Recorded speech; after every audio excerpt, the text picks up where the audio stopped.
Mulai. Bismillahirrahmanirrahim. Assalamualaikum warahmatullahi wabarakatuh.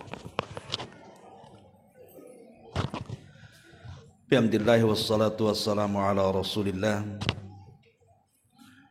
wa ala alihi wa sahbihi wa mawalah wa la hawla wa la quwata illa billahi wa ba'du. Alhamdulillah, segala puja dan puji hanya milik Allah subhanahu wa ta'ala. Salawat dan juga salam kita hadiahkan kepada Rasul kita Nabi besar Muhammad sallallahu alaihi wa ala alihi wasallam. Terlanjutkan kembali kajian kita, masih membahas kitab Al-Jami', dan kita masuk pada hadis ke-15. Kita baca hadisnya. An Abi Dzarrin radhiyallahu anhu anin Nabi sallallahu alaihi wa ala alihi wasallam fima yarwi an rabbih. Qala ya ibadi inni haramtu zulma ala nafsi wa ja'altuhu bainakum muharraman fala tadhalamu. Akhrajahu Muslim. Dari Abu Dzar radhiyallahu an Al-Ghifari, dari Nabi sallallahu alaihi wasallam, yang diriwayatkan dari Rabbnya, artinya hadis ini hadis qudsi, di mana Allah subhanahu wa ta'ala berfirman, wahai para hambaku, sesungguhnya aku mengharamkan perbuatan zalim atas diriku sendiri, dan aku menjadikan kezaliman itu haram di tengah-tengah kalian. Oleh karenanya janganlah kalian saling melakukan kezaliman. Hadis ini dikeluarkan Imam Muslim. Ma'asyiral muslimat yang dimuliakan Allah Azza wa Jalla, hadis ini sangat pas sekali untuk dibahas, karena kita berada di bulan Hurum, yang sering saya jelaskan bahwa bulan Hurum itu terdiri dari 4 bulan.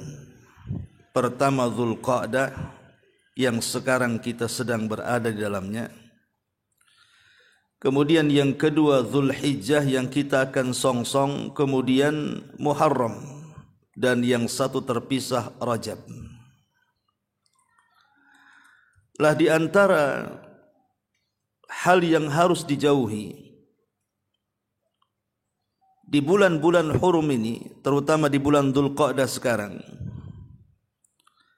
sebagaimana Allah Subhanahu wa taala firmankan dalam surah At-Taubah 36, minha arba'atun hurum dzalika ad-dinul qayyim fala tadlimu fihinna anfusakum. Di antara 12 bulan itu ada 4 bulan hurum, dan itulah merupakan ketetapan dalam agama. Maka janganlah kalian saling berlaku zalim. Sampai-sampai dikatakan oleh Imam Qatadah Ibn Di'amah rahimahullahu ta'ala bahwa orang yang melakukan kezaliman di bulan-bulan Hurum, terutama sekarang ini bulan Dzulqa'dah, maka dosanya akan dilipat gandakan oleh Allah Subhanahu wa taala. Kenapa? Karena merobek dan mencemari bulan yang telah Allah muliakan sejak Dia menciptakan langit dan bumi. Makanya pembahasan ini sangat pas sekali. Kita diingatkan dari sekarang sampai 2 bulan ke depan, Zulhijjah dan Muharram, jauhi perkara ini. Karena mendekatinya bisa melipatkan dosa kita tanpa sadar. Di sini Nabi SAW meriwayatkan sebuah hadis, dan hadis ini adalah hadis qudsi. Di mana hadis qudsi itu berbeda dengan hadis biasa. Kalau hadis biasa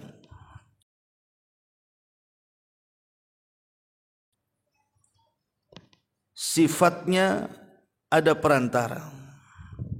Tapi kalau hadis qudsi ini tidak ada perantara antara Allah Subhanahu wa taala dengan Nabi sallallahu alaihi wasallam. Tanpa perantara Jibril. Langsung Allah Subhanahu wa taala mewahyukan kepada Rasul.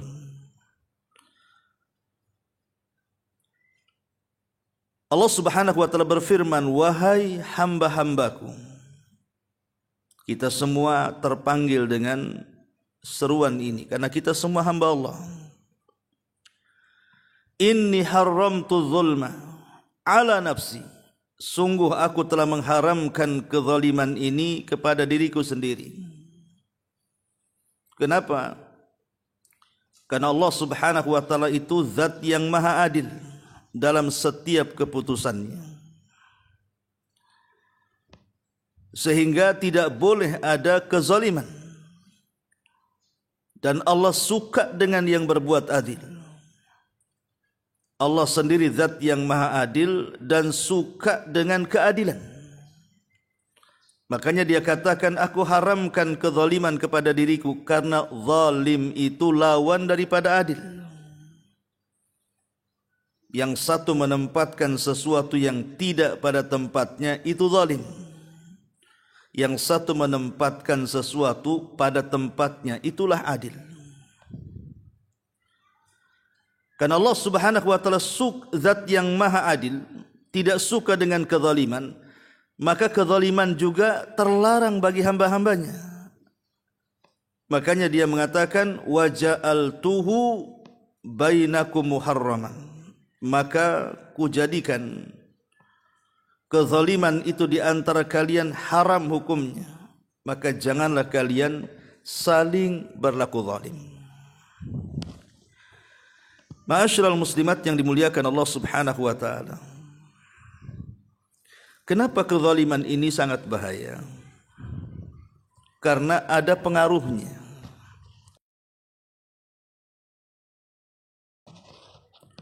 Pertama,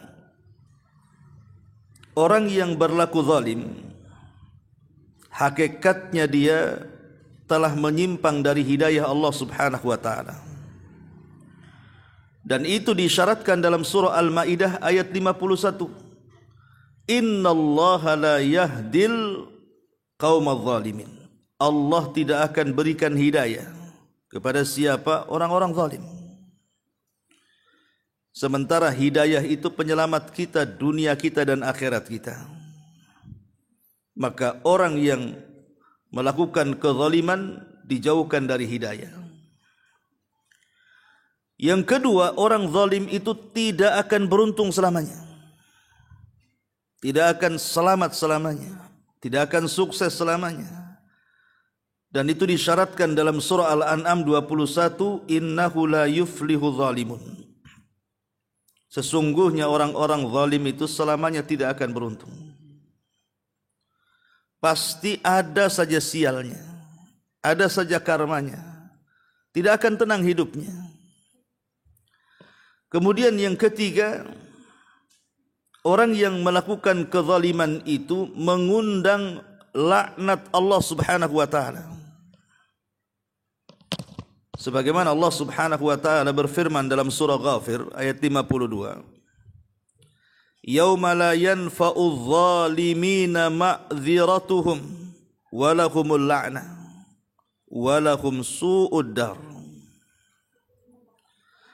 pada hari di mana orang-orang zalim itu tidak akan bermanfaat uzur-uzur mereka, alasan-alasan mereka di hadapan Allah pada hari kiamat. Dan bagi mereka orang-orang zalim itu laknat dari Allah dan tempat yang paling buruk. Ini yang ketiga. Orang zalim mengundang laknat Allah. Kemudian yang keempat, dia pasti akan terkena doa orang-orang yang dizaliminya. Baik orang-orang yang dizaliminya mukmin ataupun kafir, baik ataupun fasik. Karena Allah Subhanahu wa taala pasti akan berdiri di samping orang-orang yang dizalimi. Bukan karena kekafiran atau kefasikannya, tapi karena Allah suka dengan keadilan dan tidak suka dengan kezaliman. Makanya Nabi SAW mengatakan kepada Mu'adz bin Jabal radhiyallahu anhu saat hendak diutus untuk berdakwah di negeri Yaman. Saat itu negeri Yaman belum ada orang Islam. Maka Nabi SAW mengatakan kepada Mu'adz, fattaki da'watal madlum. Mu'adz, hati-hati dengan doa orang-orang yang kau zalimi. Fa innahu laisa bainaha wa bainallahi hijab. Karena antara orang yang dizalimi ketika berdoa dengan Allah itu tidak ada tabir penghalang. Langsung melesat kepada Allah Subhanahu wa taala. Dan doa orang-orang yang dizalimi itu mustajab. Pasti dikabulkan. Ini yang kelima. Yang keenam, kezaliman itu yang kelima ya. Yang kelima, kezaliman itu akan mengangkat keamanan atau kenyamanan di tengah-tengah manusia. Betapa banyak orang-orang yang ketakutan kepada orang-orang yang berbuat zalim. Tetangga yang jahat, preman yang suka malak gitu ya. Orang-orang yang zalim ini akan mengangkat rasa aman dan tentram.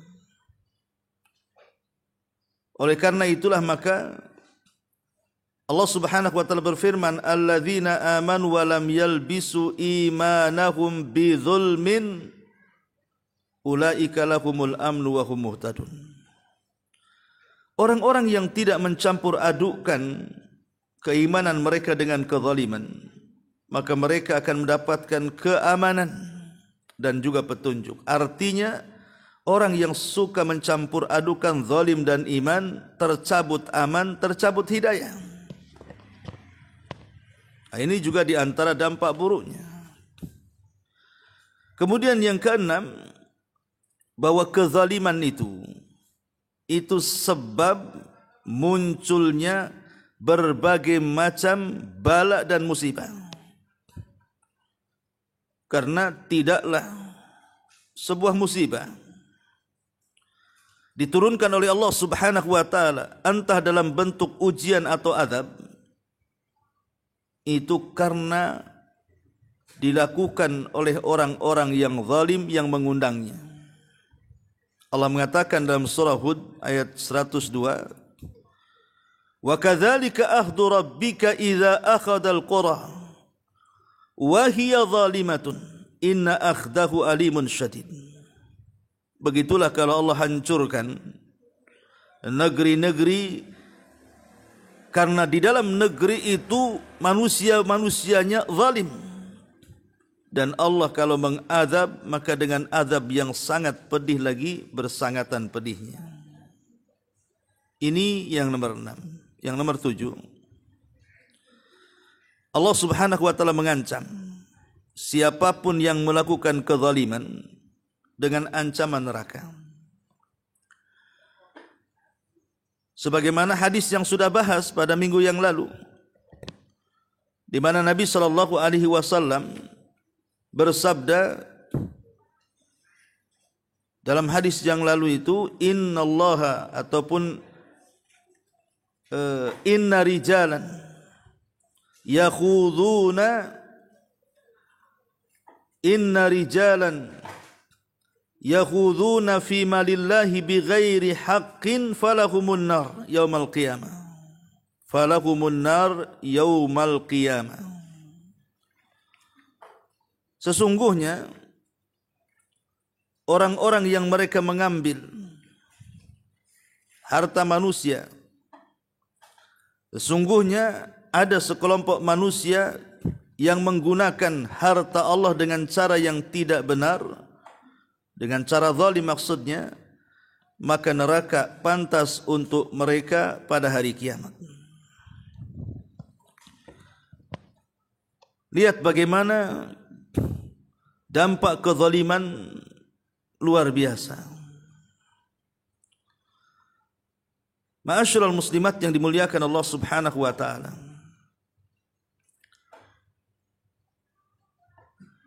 Kemudian juga di antara dampak kezaliman yang berikutnya adalah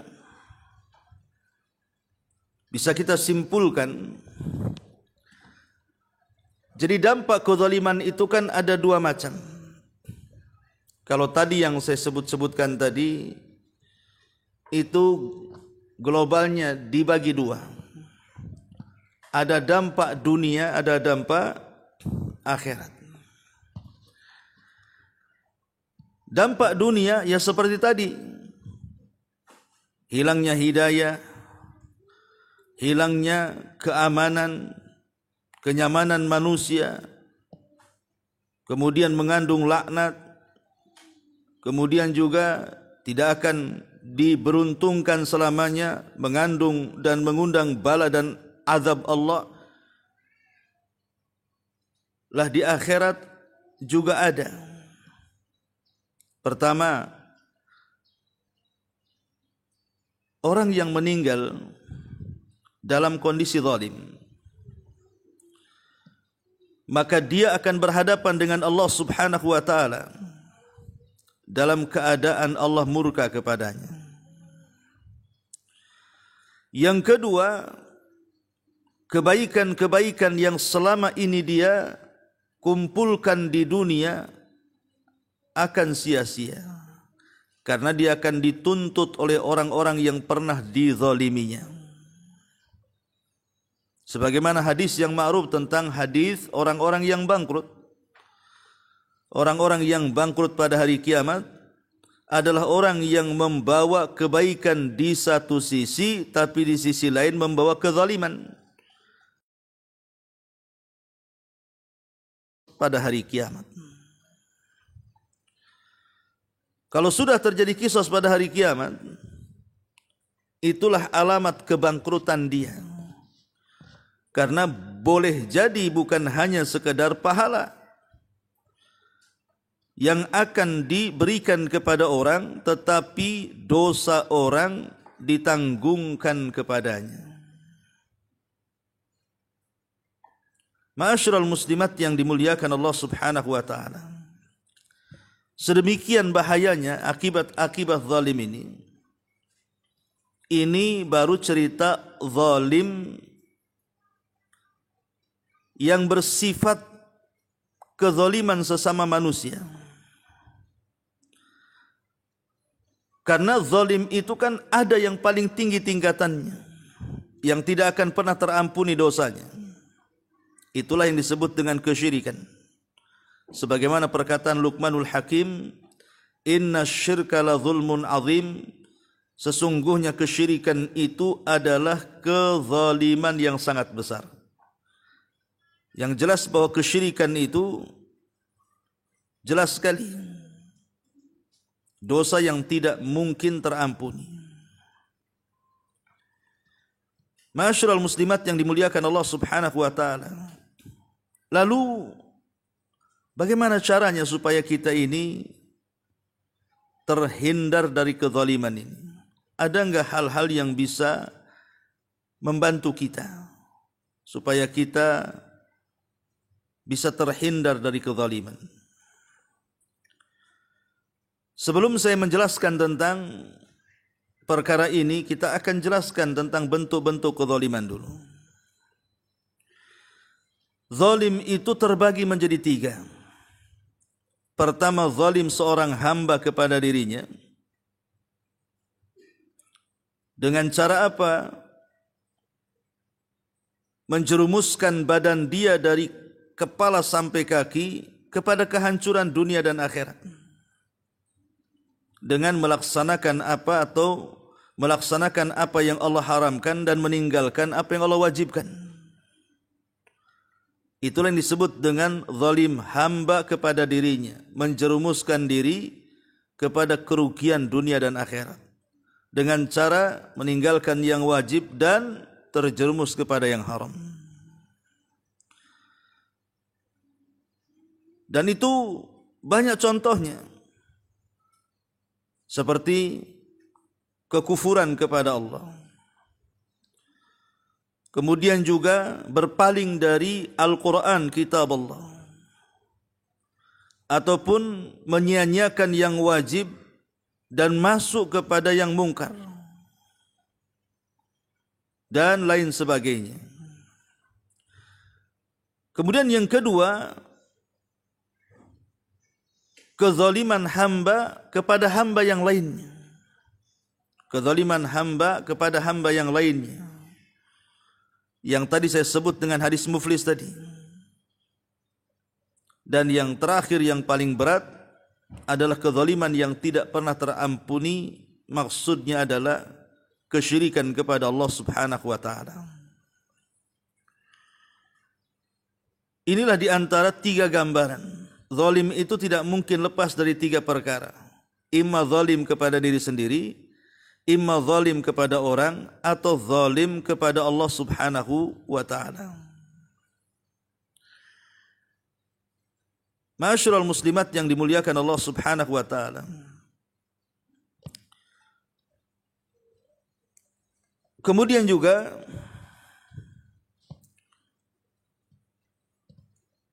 di sini dijelaskan di dalam syarahnya, setelah kemudian menjelaskan tentang bentuk-bentuk kezaliman, bahwa kezaliman itu ada tiga macam. Lah umumnya kalau disebut kalimat zalim di masyarakat itu bicara soal kezaliman kepada manusia. Umumnya kalau bicara si anu zalim, janganlah kau berbuat zalim, itu biasanya kezaliman seorang hamba kepada hamba yang lainnya. Dan ini juga bahaya, karena orang yang melakukan kezaliman kepada orang lain, maka akan sulit seseorang itu diterima taubatnya sampai betul-betul dia mendapatkan keridhaan orang-orang yang dizaliminya, walaupun dia mungkin sujud 1000 kali sekalipun kepada Allah Subhanahu wa taala. Tetapi kalau orang yang dizaliminya itu tidak mengikhlaskannya,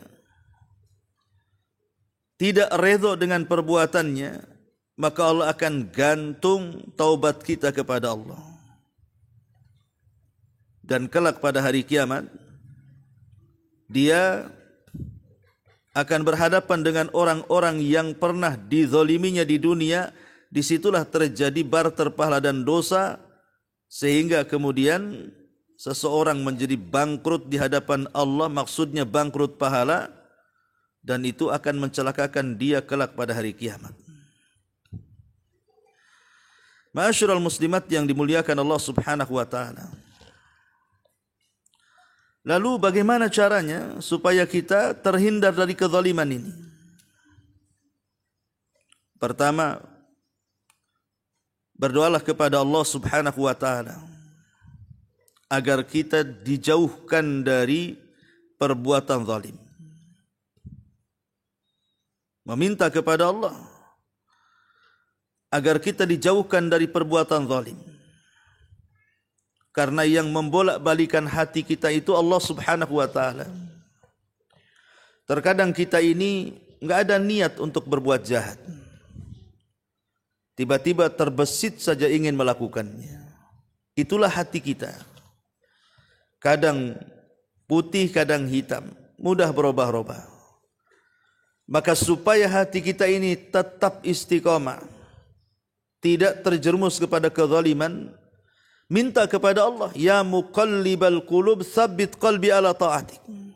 Wahai zat yang membolak-balikan hatiku, tetapkan hatiku di atas ketaatan kepadamu. Kemudian yang kedua, tentang bagaimana caranya supaya kita meninggalkan kezaliman. Lihat akibat orang-orang yang pernah diazab karena kezaliman. Lihat mereka, orang-orang yang pernah diazab oleh Allah tentang kezaliman. Lihat bagaimana Fir'aun ditenggelamkan karena dia banyak melakukan kezaliman, membunuh anak laki-laki yang jumlahnya entah berapa, hanya karena takut menggoyang kekuasaannya. Lihat Namrud, lihat Qarun, kemudian lihat kaum Ad, kaum Samud, kaum Madian, kaum Sodom, dan kaum-kaum yang lainnya. Sebelum kedatangan Islam, mereka dihancurkan oleh Allah Subhanahu wa taala karena kezaliman. Maka jangan sampai kemudian kita pun mendapatkan imbas azab dari kezaliman-kezaliman itu. Maka supaya kita terhindar dari kezaliman, coba terpikir akibat yang akan ditanggung setelah dia melakukan kezaliman itu. Ini di dunia. Kemudian bagaimana pula di akhirat? Ingat hadis tadi, hadis tentang muflis tadi. Nanti pada kalau saya berbuat zalim, saya akan dituntut pada hari kiamat, bangkrutlah saya, dosa orang pula saya pikul, dan begitu seterusnya. Ma'asyiral muslimat yang dimuliakan Allah Subhanahu wa taala. Kemudian juga yang ketiga, caranya supaya kita dijauhkan dari kezaliman, senantiasa berzikir dan istighfar. Karena Allah mengatakan dalam surah Al-Imran ayat 135, "Walladzina idza fa'alu fahishatan aw zalamu anfusahum dzakarullaha wastaghfaru lidzunubihim." Dan orang-orang yang apabila mereka melakukan fahisyah ataupun mereka menzalimi diri mereka, apa kata Allah? Mereka langsung berzikir mengingat Allah dan langsung beristighfar. Jadi yang ketiga, kalau kita ini melakukan sebuah kezaliman, supaya tidak terulang lagi, langsung ingat Allah. Kemudian beristighfar kepada Allah, supaya kita betul-betul dijauhkan daripada kezaliman. Kemudian yang keempat, menahan diri. Menahan diri, sabar untuk tidak berlaku zalim. Menahan diri untuk sabar tidak melakukan kezaliman. Karena di antara tingkatan-tingkatan sabar itu salah satunya adalah sabar ketika tidak melaksanakan maksiat. Jangan tergiur orang yang sedang melaksanakan maksiat, kita pun ingin ikut melaksanakannya. Jadi kita harus menjaga diri supaya tidak melakukan kezaliman dengan cara tanamkan kesabaran. Kemudian juga tidak putus asa dari rahmat Allah Subhanahu wa taala. Jangan putus asa dari rahmat Allah Subhanahu wa taala. Ingat kisah tentang 91 orang yang membunuh 99 jiwa di zaman Bani Israel.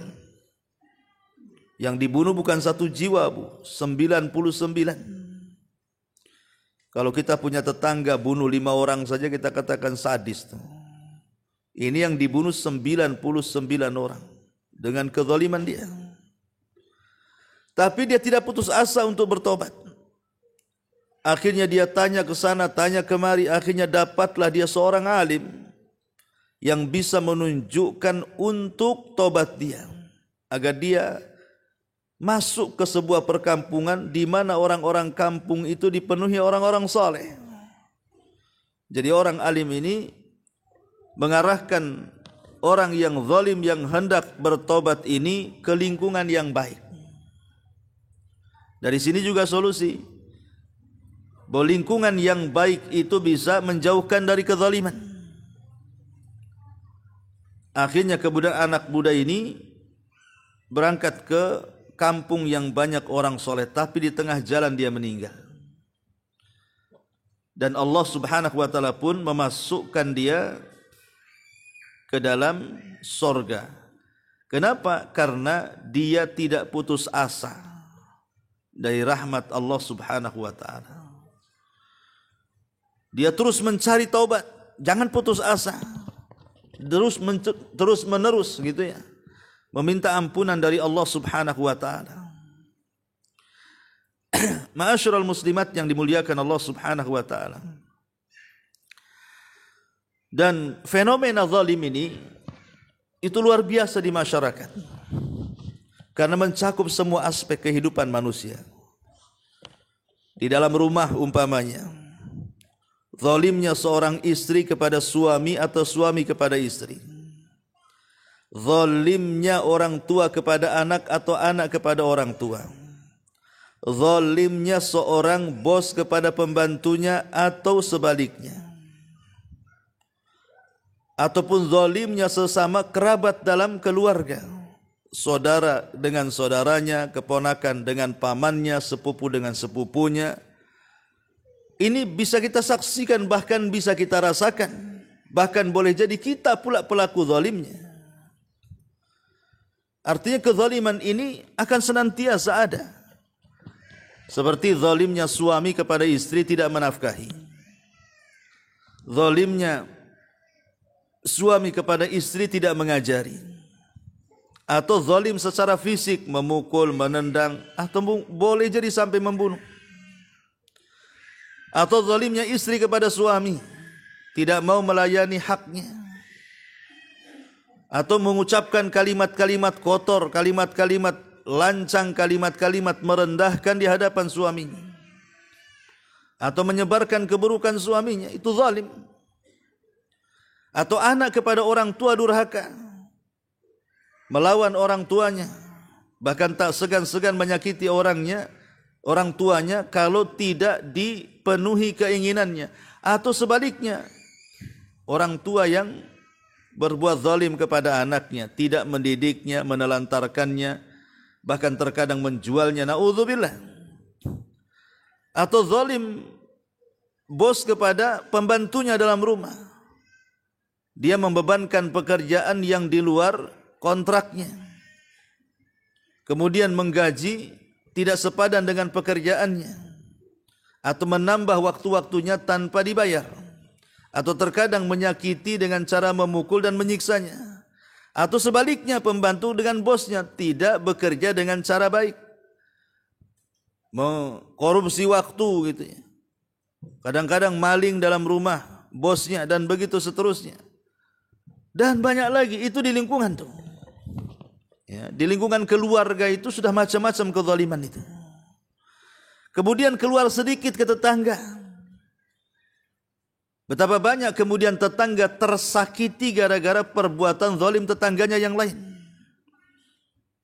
Sehingga kehidupannya tidak pernah merasa aman, merasa tentram, malas keluar rumah. Bahkan sebagian mereka ingin pindah rumah karena diganggu.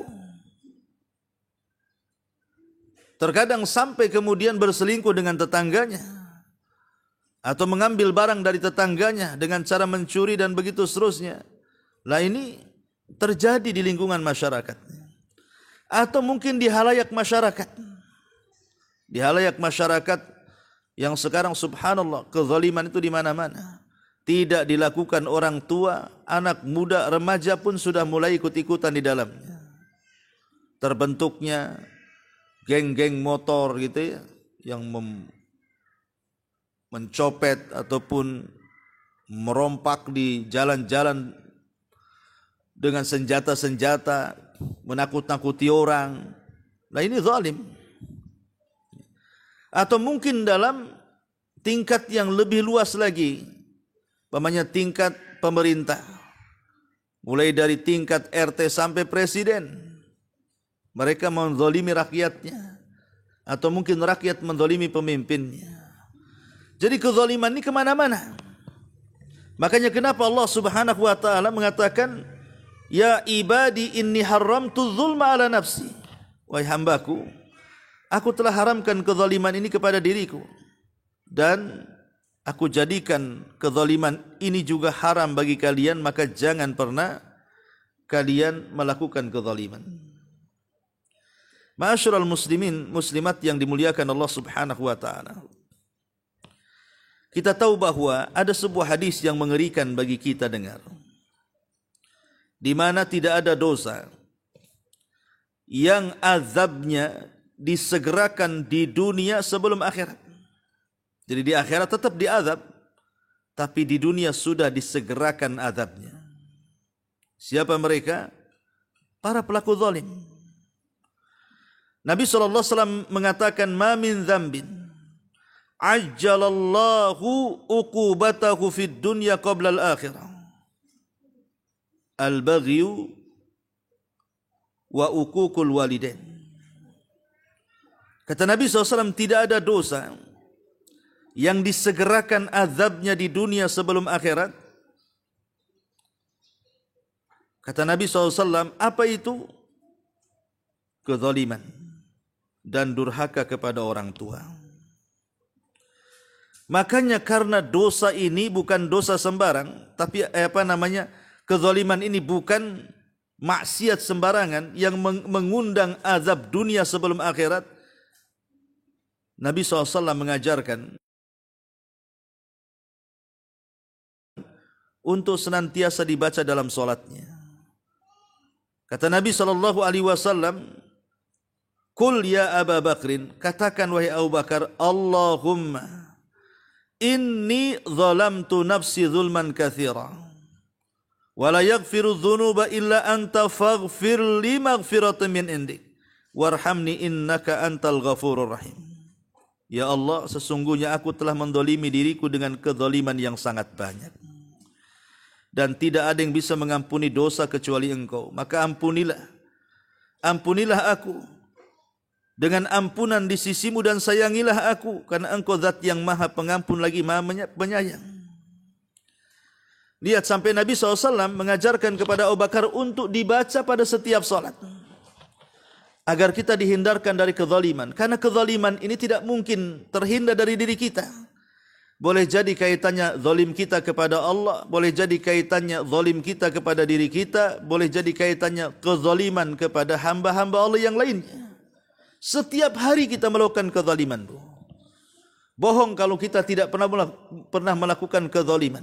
Dari 3 bentuk kezaliman itu, paling tidak kita mendolimi diri kita sendiri.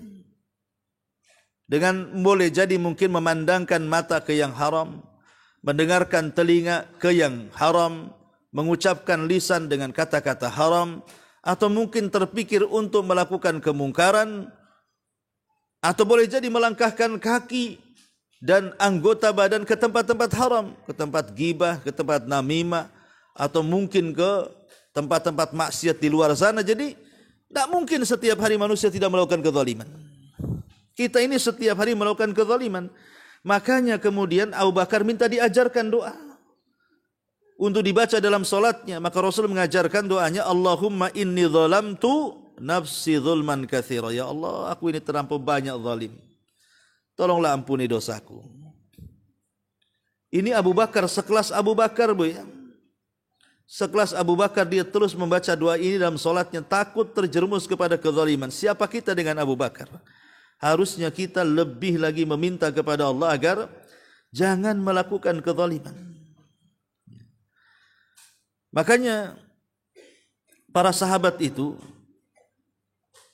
adalah manusia yang sangat mencintai kebaikan, sehingga kalau berjumpa dengan Nabi SAW, pasti mereka akan bertanya soal amalan yang bisa memasukkan ke sorga, soal amalan yang bisa masukkan ke neraka.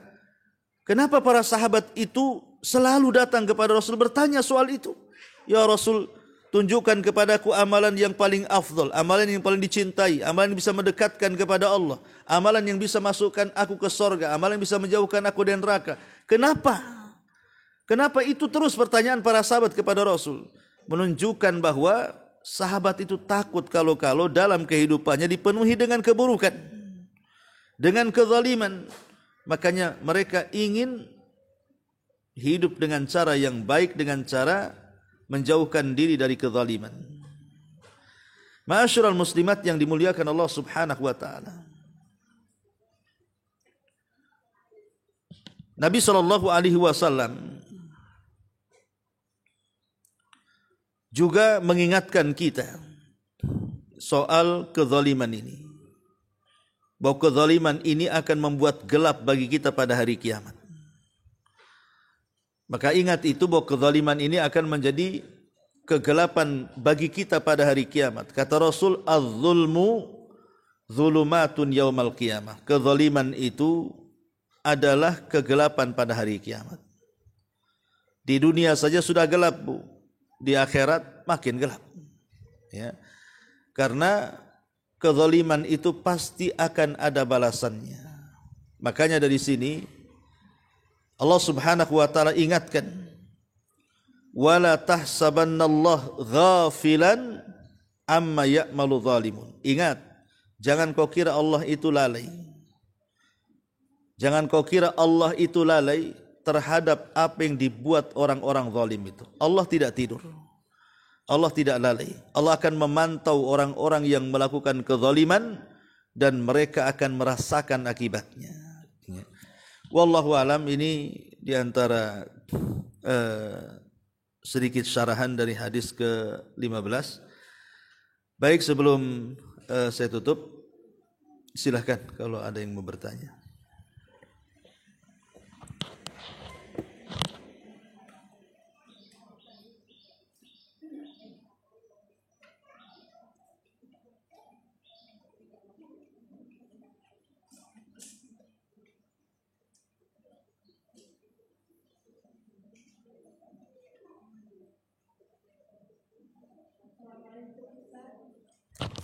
Ya, waalaikumsalam warahmatullahi wabarakatuh.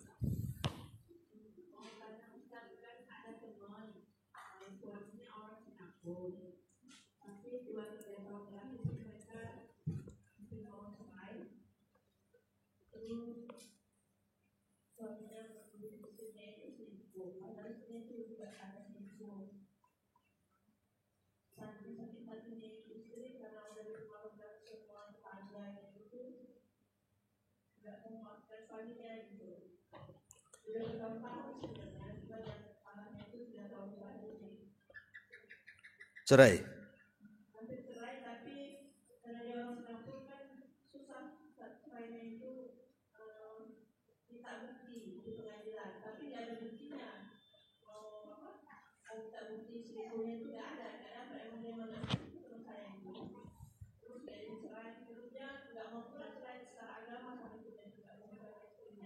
Waktu nikah secara resmi apa siri? Resmi. Pertanyaannya apa?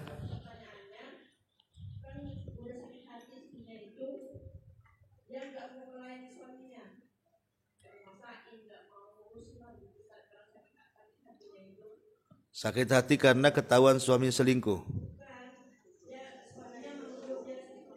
Oh.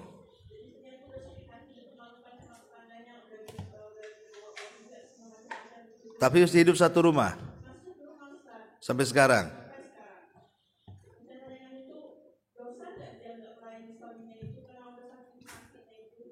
Sakitnya sedalam apa itu ya?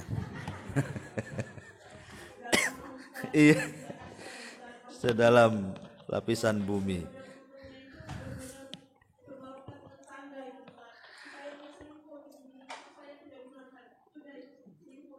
Baik, saya paham. Ya. Begini ya, bismillahirrahmanirrahim. Sampaikan ke temannya yang bertanya. Namanya biduk rumah tangga itu selalu ada ujian. Sering saya katakan, tidak ada rumah tangga yang harmonis selamanya kecuali di film atau di sinetron. Karena ada sutradaranya, Bu. Kalau dalam kehidupan nyata, siapapun, jangankan kita sekelas Nabi, ada masalah dalam rumah tangganya. Sekelas sahabat, ada masalah dalam rumah tangganya. Ali bertengkar dengan Fatimah.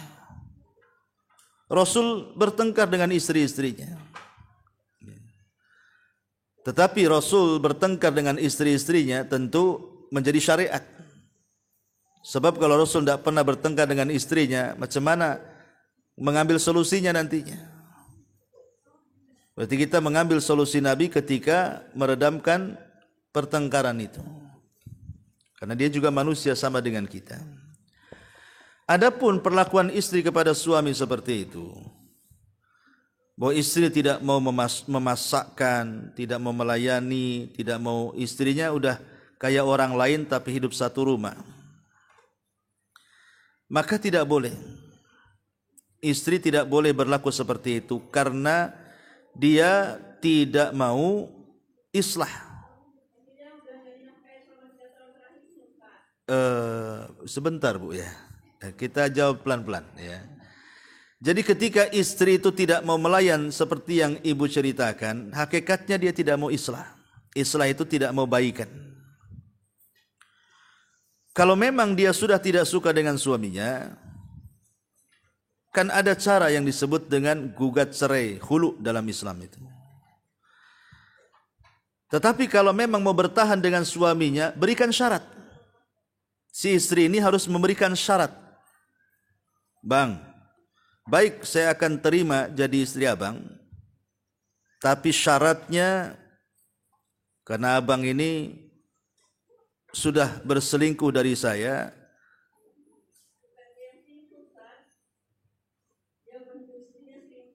Iya, paham. Ya, ini saya contohkan, ini syaratnya. Nanti kan bisa dibalik itu. Syarat itu bisa dibalik kan gitu ya. Jadi umpamanya saya kan serikan contoh. Jadi kalau seandainya si ini sudah selingkuh atau mungkin sebaliknya dan ingin mempertahankan rumah tangganya, kasih syarat. Baik saya akan tetap menjadi istri abang, tapi setiap bulan kirim ke rekening saya 10 juta. Umpamanya selama setahun, deal or no deal, deal, selesai, ya kan? Oh, enggak mau cara gitu. Cara apa islahnya? Kasih syarat. Jangan menggantung seseorang dalam rumah, walaupun itu kesalahannya. Ini kan saya menjawab dari pihak istri ya, bukan dari pihak suami. Nanti dari pihak suami ya tentu lain lagi jawabannya. Ya. Jadi kalau kaca itu pecah nggak bisa ditempel.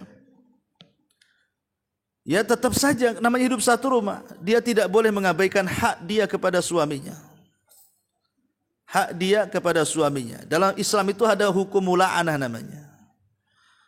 Mula'anah itu saling melaknatkan, tapi kan tidak boleh karena konsekuensinya boleh dalam Islam, tapi konsekuensinya berat. Dia tidak boleh lagi serumah sampai kiamat, tidak bisa rujuk. Kalau sudah sampai mula'anah kan, ya saling melaknat tadi.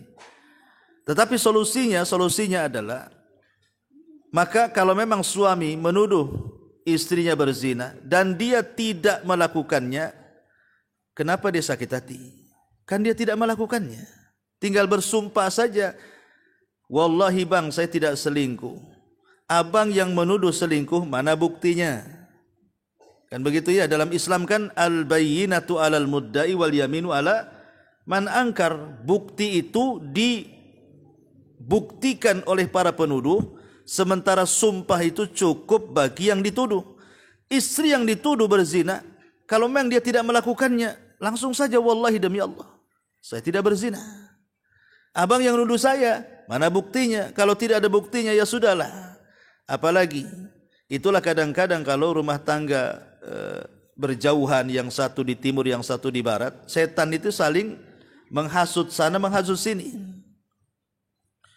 Ataupun mungkin boleh jadi, saya enggak menceritakan kawan ibu, mungkin yang lain, ya, karena umum di Kota Batam ini, yang istrinya orang Batam, nanti suaminya orang Singapura kan itu. Karena mungkin lama gitu ya, nggak turun ke Batam. Entah yang di sana selingkuh, entah yang di sini selingkuh. Saling menyelingkuhi kadang-kadang. Yang lebih parahnya kadang-kadang, kalau di Batam ini yang saya saksikan itu, kadang-kadang dia sudah punya suami, nikah lagi sama orang Singapura tuh. Hanya untuk melorotin apa itu? Bukan celana, Bu, melorotin harta dia dan begitu seterusnya. Jadi kesimpulannya singkat saja, bagi kawan ibu itu kalau memang dia sakit hati,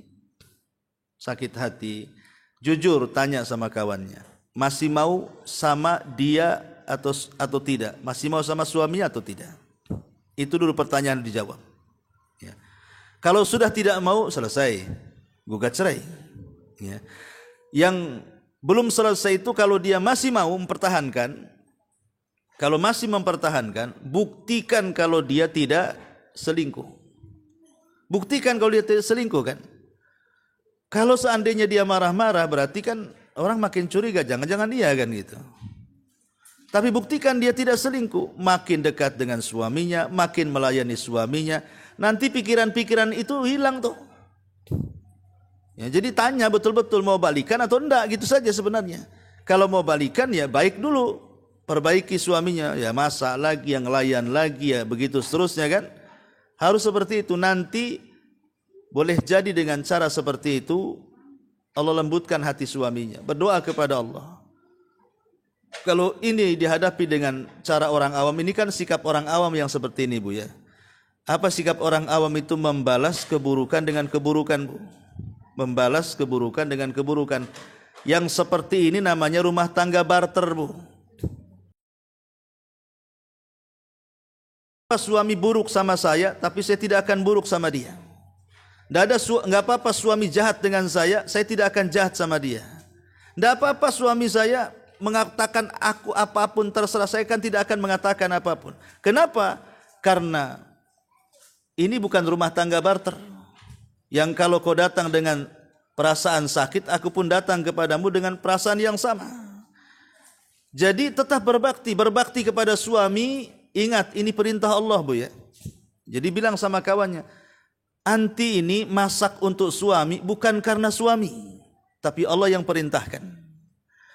Anti ini melayani di kasur suami bukan karena suami, tapi Allah yang perintahkan.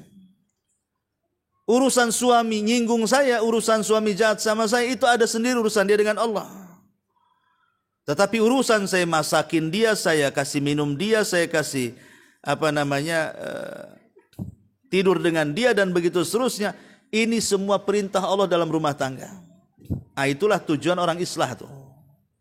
Tapi kalau memang sudah tidak mau lagi, ya tidak perlu didamaikan. Ngapain pula kan, orangnya udah nggak cinta. Tapi kalau masih cinta, masih mengharap, ya sebaiknya jangan berlarut-larut. Kenapa? Kalau berlarut-larut nanti kepalanya dipenuhi dengan Panadol, Bu. Pusing terus kan, minum obat terus, lama-lama kolesterolnya naik, darah tingginya naik, kan itu ya, penyakit naik tuh. Jadi fisiknya rusak, ibadahnya rusak, karena kepikiran, belum lagi curhat ke kawan-kawannya, akhirnya jadi jelek rumah tangganya. Oh, kemana-mana tuh dosanya nanti. Ya, jadi sebaiknya ya selesaikan secara rumah tangga. Wallahu a'lam.